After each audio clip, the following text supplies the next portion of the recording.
Boa noite para quem já está aí. Agora é noite. Bom dia para quem estiver assistindo isso de manhã e boa tarde para quem estiver aí assistindo à tarde. Essa é a vantagem de ter hoje uma possibilidade de você conseguir gravar uma aula e graças a essa tecnologia você consegue assistir em qualquer horário. E isso é bem interessante porque a tecnologia nos agrega algumas facilidades. E é disso que eu quero falar hoje para você, professor, que nós estamos aí à mercê de uma nova atitude do acadêmico, na qual muitas vezes estão terciarizando a sua inteligência, a sua capacidade de raciocínio com as inteligências artificiais.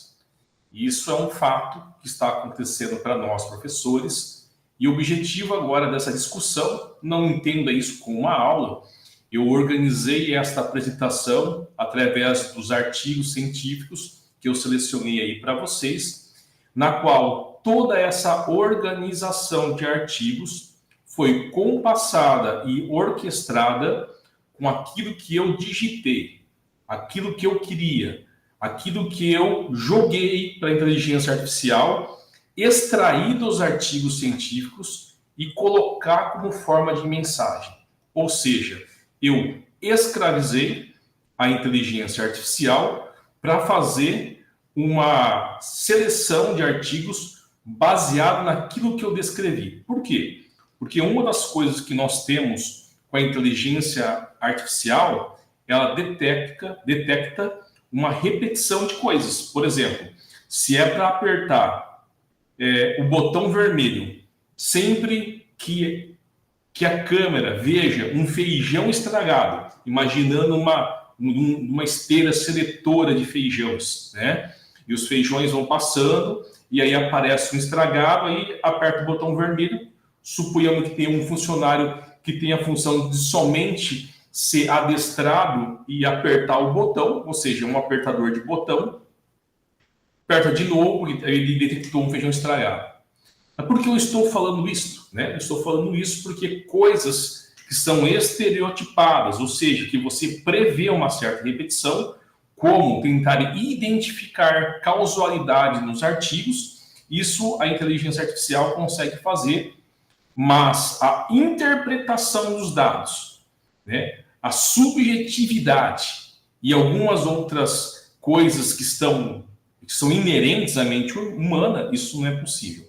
Então, existe um autor que ele aborda, que é o Nelson, em 2020, e Filho et al., em 2019, ele aborda dois tipos de inteligência artificial. A estreita, que é aquilo que eu falei agora, que é o catador de feijão estragado, na qual ele faz o seguinte questionamento. Eu vou colocar como exemplo aquilo que está aqui no artigo, que é um jeito que o aluno faz com o uso de inteligência artificial. Defina uma retinopatia, ou seja, uma lesão na retina, uma doença. Gente, a inteligência artificial, ela foi feita para tentar descobrir e desenvolver padrões. Então, se ela vai ler um artigo, se ela vai ler um livro, ela vai fazer nota de rodapé. Retinopatia, tal doença.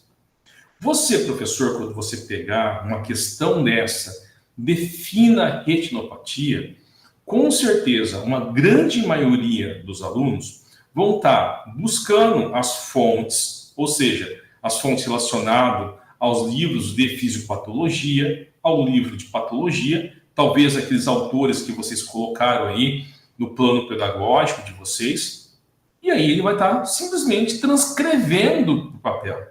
Então, tanto faz se ele estiver perguntando para uma AI, e se essa AI realmente está buscando esta informação no livro, quanto ele copiar e colar. Porque se acessa um e-book, ele copia e cola. Agora, se ele argumenta, se ele contextualiza, isso deixa de ser uma IA estreita. IA estreita é justamente isso. é quando uma coisa ela é engessada, quando uma coisa ela acaba sendo já orquestrada, como eu copiar. Defina a mitocôndria. Aí você vai no Guyton e o Guyton vai estar. A mitocôndria é a usina celular. Mas o que é? O que faz? Qual a relação com o corpo humano? Qual a relação com a energia? Qual a relação com o exercício? Qual é a relação com o medicamento? Qual é a relação com a patologia? Isso é necessário que ele faça um tratamento literário e consiga dar uma resposta para o professor. Quando ele organiza isso de uma forma documental, de uma forma investigativa tão grande, tão detalhada, tão bonita de se ver, né, como nós esperamos dos alunos, a gente chama de uma inteligência aumentada. Mas ele pode, assim como os senhores estão vendo aqui nesta imagem, a quantidade de estudantes que vão estar utilizando. Por quê? Porque ele organizou. Agora vamos pensar agora, né? A gente tem que fazer papel de advogado do diabo. A gente vê que existem muitos educadores que não têm uma certa familiaridade. E, inclusive, eles fazem uma repetição de erros numa metodologia tradicional, uma metodologia prussiana, né? Uma metodologia automatizada, assim como um catador de feijão. Por exemplo, pessoal, responda essas questões. Defina uma mitocôndria e defina uma retinopatia. Pessoal, em ambiente universitário, isso não é uma questão inteligente, né? Isso não é uma questão que você espere que o acadêmico ele vai estar desenvolvendo o seu nível cognitivo. Ele vai ser um apertador de botão, se a gente for pensar. Isso parece assustador, né? Até porque as crianças, quando estão no começo, na parte de aprendizado de alfabetizado, de descoberta de coisas históricas, eles até decoravam, né? Quem descobriu o Brasil foi Pedro Álvares Cabral. Isso foi um decoreba. Mas se você for pensar hoje, acessar esse dado e contextualizar, principalmente se for pegar algumas áreas, né? Como a área da psicologia, a área médica, a área da fisioterapia, áreas da terapia ocupacional, que o indivíduo ele vai ter que ter uma noção de para que serve isso, né? Então, assim, nós estamos vendo que muitos estudantes, principalmente nos da saúde, cerca de 76,6% já utilizam. E perguntas bobas que são descontextualizadas não são interessantes. Até porque você vai de encontro a um modelo de ensino que foi adotado há muito tempo, isso é coisa da vovó, nos Estados Unidos, que é a metodologia baseada em projeto, aonde o estudante, né, de ensino médio, por exemplo, um rapazinho de 13 anos, uma menina de 13 anos, uma turminha, né, de 13 anos de idade, um grupo de crianças, e realmente essa idade, tá, gente? De 11 a 13 anos, eles esperam esse amadurecimento cerebral para desenvolver isso. É a faixa etária que você vê em muitos livros relacionados à neurociência do aprendizado. Típico de feira de ciência. Construa um foguete. Aí o indivíduo constrói um foguete e o foguete sai voando. Legal, né? Quais são as perguntas? Né? Por que o foguete voou? Pergunta estranha, né? Mas existe um motivo. Aí o aluno vai conseguir detalhar, vai copiar, hoje, né? Vai usar o AI para responder, vai usar, aí o Google sabe tudo. E aí o que acontece? Algumas perguntas são interessantes. Qual a relação da distância percorrida do foguete com a gravidade? Isso é uma pergunta.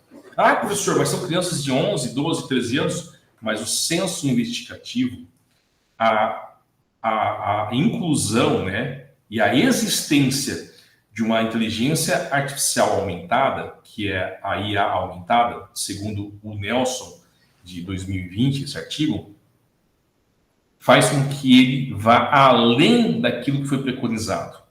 Você quebra muitas teorias educacionais, principalmente aquelas tão defendidas aqui no Brasil, que existe um limite. Mas não existe um limite. Essa é a questão, né? O crescimento de nível de sapiência, ela é em espiral. Então, cada um vai se apropriar. Isso é importante para nós, professores, conseguirmos analisar essa situação. Então, nós falamos alguns pontos de vista. Nós falamos aí do ponto de vista dos acadêmicos, dos estudantes que estão utilizando uma inteligência artificial para responder coisas, às vezes, que são automatizadas. Em alguns casos, pode ser que não. Eu vou estar abordando também aí aonde que o professor acaba pegando. E eu vou colocar algumas proposições que nós, professores, precisamos reagir. Senão, nós estaremos à mercê de um declínio intelectual abissal. Nós estamos aí quase a extinção de um ser pensante. Parece uma insanidade minha falando isso, mas é uma extinção do ser pensante. Porque terceirizar o seu HD, ou seja, a sua memória, colocar sua memória na rede, na nuvem, isso é uma coisa muito séria, gente. Você não leva um computador dentro do seu cérebro, né? Então, acabou a energia na sua casa, você não pensa mais. Vamos lá. É muito complicado a gente conseguir ficar focado no que está sendo colocado, né? Porque são várias vertentes da linha, mas a minha vertente, meu posicionamento vai ser em cima da neurociência, né? Principalmente da neurociência do aprendizado. Então, eu vou usar o Gazzaniga, tá? Eu vou estar utilizando Eric Kandel e vou estar utilizando Izquierdo. Então, são as minhas vertentes da onde que eu vou me defender para conseguir organizar esse pensamento que eu vou estar expondo para vocês, tá, gente? Então, vamos lá. Então, nós estamos aqui, essa assimetria, nós estamos numa situação. E uma coisa assim é clássica, né, gente? Você sabe que os estudantes, eles trabalham durante o dia, estou falando da nossa universidade, e acabam estudando à noite. E se você der uma enxurrada de atividades, vão ter que tentar achar uma solução. Então, assim, uma das causas, segundo os autores, é a pressão. É o ritmo desenfreado. Ninguém respira mais, tudo é para ontem. Né? Corrida dos ratos. Olha só que vocês percebam uma situação que isso aqui, essa organização, foi feito pela inteligência artificial. Eu utilizei o notebook LM. Por quê? Porque eu peguei esse artigo, eu coloquei as informações, eu faria aquilo que ele queria, que eu queria que balizasse, e aí me deu. Mas eu não falei para escrever uma apresentação para o professor ver. Isso foi diferente. Então você utiliza de forma consciente e inteligente a inteligência artificial para otimizar e aumentar a velocidade de produção. Mas eu estou falando para você, eu não preciso ler isso aí, porque isso está na minha cabeça. Então essa é a ideia.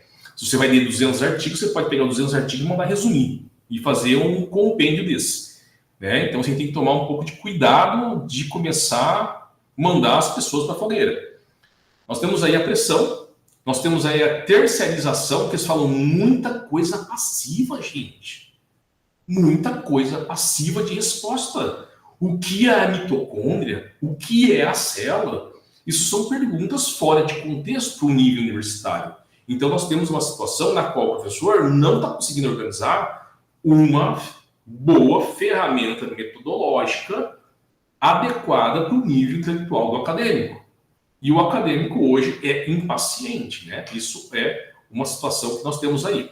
Agora, uma coisa que nós temos que falar, gente, se a gente não reagir e não provocá-los, estimulando principalmente o seu centro motivacional, fazendo com que o cara libere a dopamina, colocando desafio, eu quero conquistar isso, eu quero fazer isso, nós vamos fazer um ano de zumbis. E essa atrofia cognitiva, ela está sendo bombardeada nos dias de hoje. Até, por exemplo, pegar a rede social. Você vai pegar, por exemplo, o Instagram. O que a galera gosta? Vídeo curto, shorts. Por quê? Porque o cérebro, se antes ele tinha em torno de 50 minutos de ATP, ou seja, produção maciça, você assistia a aula do cursinho, ficava grudadão 50 minutos, aí você percebia seu declínio intelectual, porque você precisava repor o ATP. É natural isso aí, é fisiológico, a gente espera. Não tem sentido hoje, nessa altura, com tantos experimentos, por exemplo, do Antônio Damasio, verificando a quantidade de ATP, que é gasto cerebral, durante uma tarefa, o cara fazer uma aula puxadona de 2 horas falando. Não é missa? Acho que nem missa mais é assim. Então não tem sentido o professor ficar falando descontextualizado.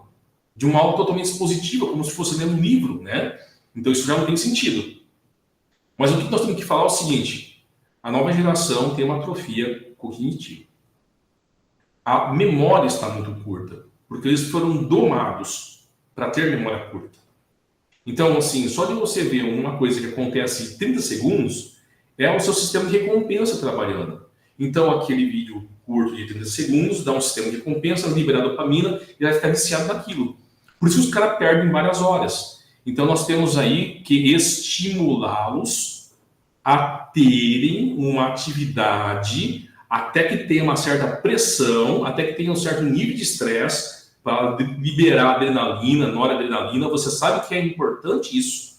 A pressão, ela é importante. Credo, erro, aquele que acha que não é importante ter pressão. No viés da neurociência, tem que ter pressão, sim. Vocês têm exatamente uma hora para ler, organizar as ideias e apresentar. Isso é uma pressão. Mas é uma pressão positiva. Que o cérebro é maleável, que você organiza seu cérebro. Desde que a pessoa não tenha um problema, se a pessoa tem um distúrbio de ansiedade, com certeza ele vai ter um problema. Mas não estamos falando de uma outra dessa situação. Estou falando de gente que não tem um problema. Então, o que acontece? Você cria atividades que gerem um tempo, que gerem um nível de estresse, que perturbe ele como um objetivo a cumprir. Não responder coisa automatizada. Então, assim, a varinha do maestro está na mão de você, professor. Tá? Então, assim, né, nós estamos aí em uma situação também que, naturalmente, eles vão estar também com uma dependência tecnológica, o seu nível de ansiedade, tudo para onde. Né? O WhatsApp já manda, você entregou esse trabalho? Não, você acabou de me mandar agora o WhatsApp.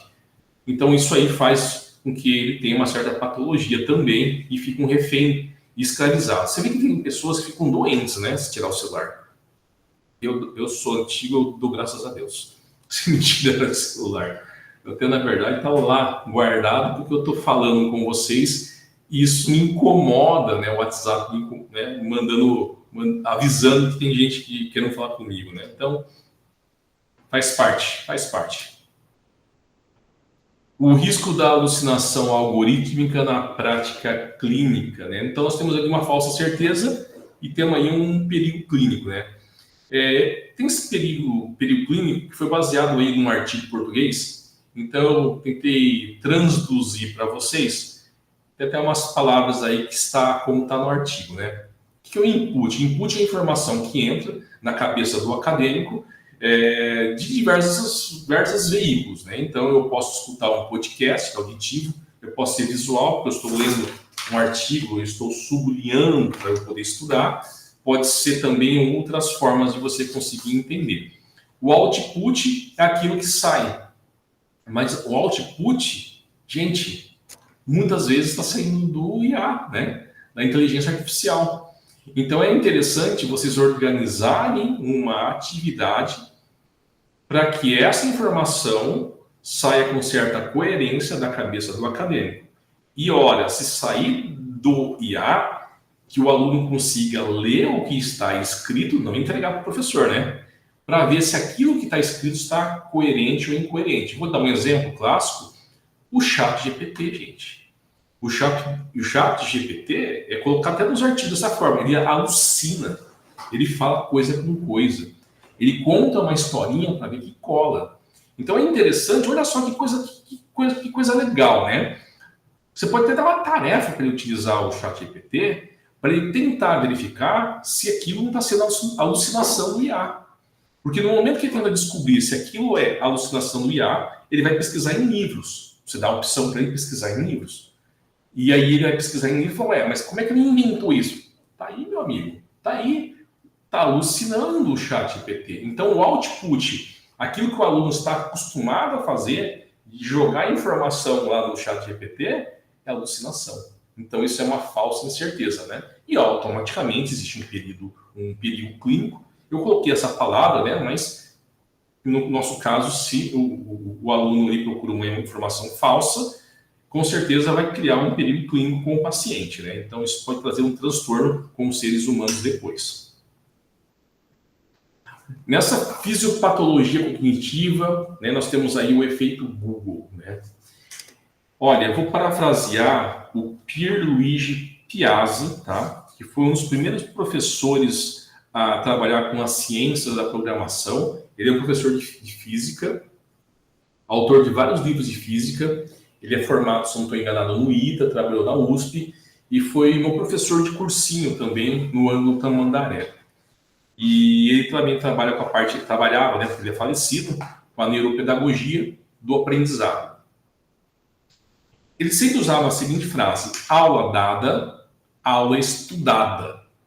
Até porque quando você fez uma aula, o aluno ele participou da sua aula, a aula tem que ser aula dada, aula estudada, porque ele precisa fazer com que aquela memória de curto prazo, ou a memória de trabalho, ela seja convertida por N fatores em memória operacional. Ou seja, ela tem que ser convertida de N fatores. Quem são os N fatores? A repetição, a variação, né, o estudo. Você tem que pegar aquela informação e passar por um filtro para aquilo ser incorporado com uma memória operacional. É como aquela pessoa que recebe o RG pela primeira vez e depois, de tanto utilizar o número do RG, ela decora, né? Mas por que ele fala isso aí? Porque ele fala que a aula dada é aula estudada. Professores, o que vocês fazem na segunda metade do intervalo da aula? Né? Você fez a primeira parte, vamos supor que vai das 7 às 8 horas. Eu uso muito a lógica do tempo de ATP, ou seja, eu tento ir, sempre eu aumento no começo da aula, né, decremental, e vou diminuindo um pouco a intensidade no final e tentando resgatar, né, para tentar colocar um pouco de estresse da aula. Estresse, digo, não deixar o aluno estressado, chorando, né? Estresse motivacional, né? A gente precisa de um pouco de estresse para se mover. 7h45, aparece uma atividade assim do nada, para ele resolver em tempo rápido. Então eu tenho que trabalhar isso para conseguir balizar os neurotransmissores e para ele conseguir ter um pouco de aprendizado. Mas depois do intervalo, olha só como é que é coisa interessante. Ele geralmente vai comer um lanche, ele vai voltar para as 8h30, 8h40 por aí, com um nível de glicemia altíssimo, com aquele sono batendo, alguns já com um friozinho, e você vai continuar uma aula expositiva. Então está totalmente errado, né? A aula expositiva é para ele dormir. Aí o aluno vai dormir na aula. Então é natural. Ou ele vai ter que pegar ônibus, porque o ônibus vai sair às 9 horas e vai deixá-lo na unidade, tá? Foi um pouco de sarcasmo aqui. Então o que nós temos é o seguinte: depois do intervalo, nós precisamos fazer com que a aula pegue fogo, no sentido da provocação. Que essa memória, tá? Que essa memória seja incorporada. Por que não utilizar o IA? Por que não agora fazer ele se matar com o IA para tentar achar, para tentar tratar de artigos que você coloca, de assuntos, para ele entrar no livro e pesquisar? Por que você não trabalha com problematização? Por que você não trabalha com estudos de caso? Por que você não trabalha com metodologia baseada em projeto? Por que você não trabalha com os estilos de ensino e de aprendizagem chamado peer-to-peer? Né? Por que você não trabalha que daqui a pouquinho eu quero um seminário? Então, assim, são algumas coisas que vão forçá-los a fixar essa memória. Isso é interessante, que nós temos que utilizar um recurso natural do ser humano, que ele é responsivo ao estresse, né? É a essa provocação. Eu estou usando muito termo fisiológico, mas é uma provocação. A sua aula, ela tem que pegar fogo. Ela tem que ter lá no canto da sala de aula uma bomba relógio e falar: se vocês não resolverem isso, essa bomba vai explodir. Cria um sentido de desafio? Cria assim. Você falar assim: olha, até 9h30, assim, quem colocar no Google Sala de Aula, tá, gente? Um pontinho. É necessário, pessoal. É necessário porque vocês vão estar competindo com coisas que são muito mais interessantes do que a leitura de aula do professor, ou muitas vezes a leitura de um PowerPoint.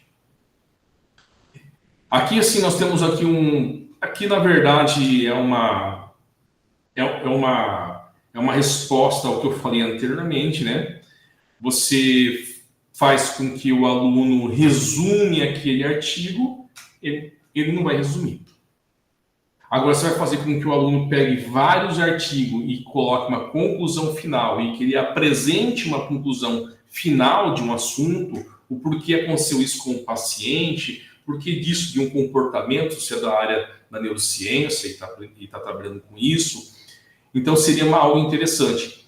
Aqui coloco como flashcards dinâmico, né? Ou seja, perguntas, situação, problema.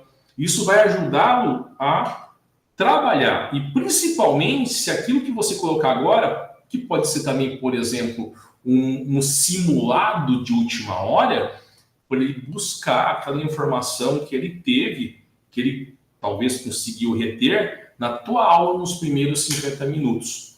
E aí você precisa criar essa recordação ativa e essa repetição espaçada. Inclusive, na próxima aula, você ter a retomada. Então, este antídoto neurocientífico, este atrito é necessário, segundo Rocha Peixoto, em 2023. Por quê? Porque a IA faz o papel de apertador de botão, né? Então, nós vamos fazer agora assim, um fechamento agora desses assuntos, né? Nós temos um paradoxo institucional, nós temos, de um lado, o corpo docente, que estão utilizando as mesmas estratégias de ensino e aprendizado de um modelo prussiano, e nós temos os estudantes. Os estudantes estão inquietos, com um baixo nível de concentração, com a retenção de memória apodrecida, uma capacidade crítica involuída. E nós temos um corpo docente com uma formação incipiente frente às novas ferramentas. Como é que você faz a sua aula? Você faz no PowerPoint? Olha quanto tempo você perde. Ah, você descobriu o Canvas, então você faz as figurinhas legais do Canvas. Tá bom. Mas se ele não tem ferramentas melhores, você pode estar utilizando o AI. Você pode estar utilizando o notebook LM. Você pode estar utilizando para organizar a sua aula um Gemini. Né? Eu não gosto de ChatGPT que ele tem alucinação. Então eu não gosto. Então, assim, quais são os atributos que você utiliza das novas tecnologias? Até para conversar com ele, né? Então, assim, um visual estético da sua aula mais interessante, não vai ficar aquela figurinha capturada do Google Imagens colocada. É muito feio, né? Então é necessário que também tenha uma estética de apresentação para captar e para garantir a atenção do acadêmico. Então, assim, e aí assim, nós temos uma situação nossa, né? O que nós, docentes, podemos fazer? Gente, isso é uma opinião, né? E gostaríamos de se encontrar de novo para a gente discutir isso aí, né? Escreva nos comentários o que você acha disso. Frente à questão de inteligência artificial, nós não temos algumas opções novas e tecnológicas. Faça um trabalho sobre a memória de curto prazo. Então, é com certeza que ele vai estar utilizando uma inteligência artificial, muitas vezes o ChatGPT, que vai colocar algumas alucinações, e você, professor, vai perceber que isso foi feito por um IA alucinado, né? Mas se você agora, depois no final da aula, você colocar você deixar ele utilizar o IA para organizar o seu material e realmente colocar como forma de trabalho, avaliação, seminário oral, são algumas coisas que são antigas, mas que hoje vão conseguir suprir, né, de certa forma, o propósito da sua aula. Se você quer que o cara ele tenta entender uma fisiopatologia de um determinado paciente e através da oralidade ele vai falar para o público e vai estar desenvolvendo outras habilidades, isso é um fato interessantíssimo. Interessantíssimo. Trabalho escrito tá embaixo, gente. Então, faz ele produzir um vídeo, faz ele produzir uma videoaula, fazem eles produzir um site compartilhado com aquela doença que você está estudando, com aquela situação, problema que você está estudando. Então, são algumas avaliações, e faz uma avaliação tradicional, estilo ENAD. Então, evite colocar trabalhinhos de sala de aula para essa nova moçada. Não vai dar certo.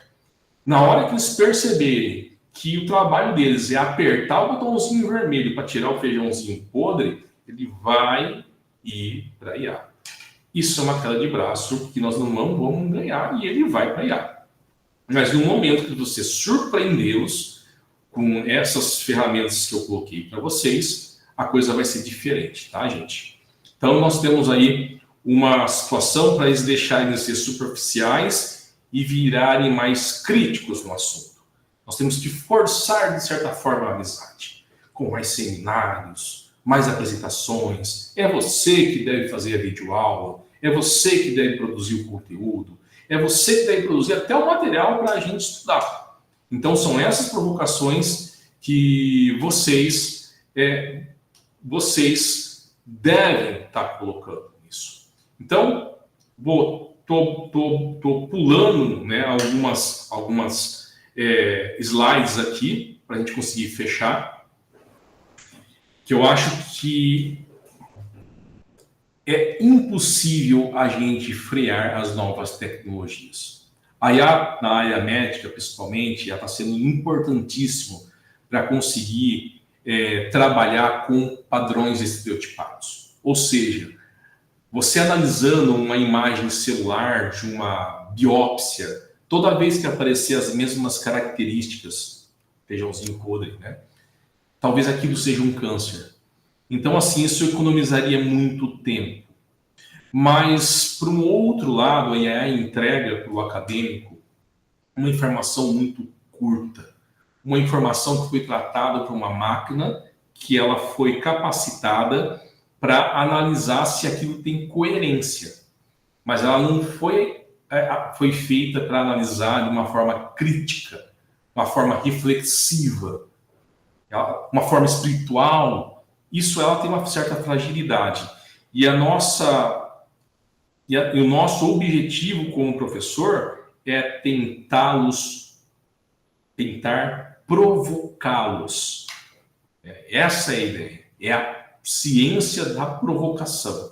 Na hora que você conseguir trabalhar com isso, utilizando essas ferramentarias de sala de aula, eu acredito que você não vai ter mais um problema de fazer um sistema superficial de gente que pensa na área da saúde, mas você coloca gente que tem certa responsabilidade ética, certa empatia, certa profundidade analítica, de esmiuçar um artigo e falar o que esse cara está falando coisa com coisa. Esse cara deve ter escrito esse artigo com IA. Isso é um ingrediente necessário, tá? Como professor. Para isso, é necessário a gente deixar alguns modelos superficiais, com perguntas banalizadas, com tópicos descontextualizados, com aulas desestruturadas que não têm um propósito. Então, você tem que apresentar, antes da sua aula, qual que é o propósito de aula, por que tem essa aula, por que é importante essa aula.